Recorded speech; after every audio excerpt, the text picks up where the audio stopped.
In today's video, we are going to cover how to add an expense in Xero. To begin, go to the top menu and click Accounting.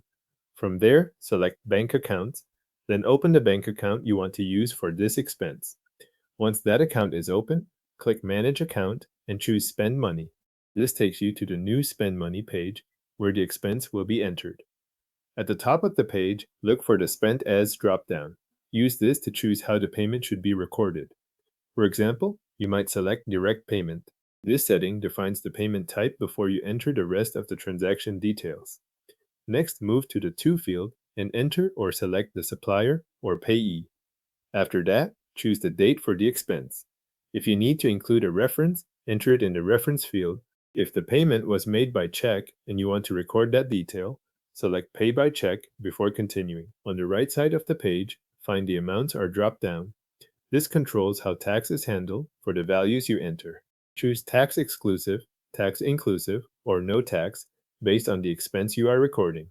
Make sure this matches the transaction before you fill in the line details, since it affects the totals shown later. In the transaction table, start entering the expense line. If you use items in Xero, you can select an item here, although that part is optional. Add a description so the expense is clearly identified. Then enter the quantity and the unit price.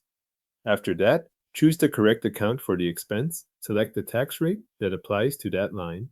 If tracking categories are enabled in your Xero account, you can also choose a region or department.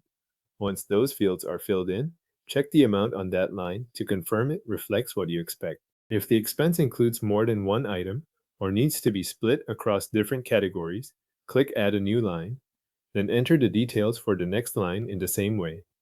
You can repeat this only when needed, depending on how the transaction should be recorded. When all lines are entered, review the figures in the bottom right corner of the page. Check the subtotal, tax, and total carefully.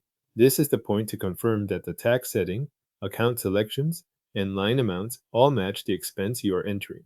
When everything looks correct, click Save to record the expense. If you need to enter another expense right away, choose Save and add another instead, which records the current one and opens a fresh entry form for the next transaction. Your expense is now recorded in Xero.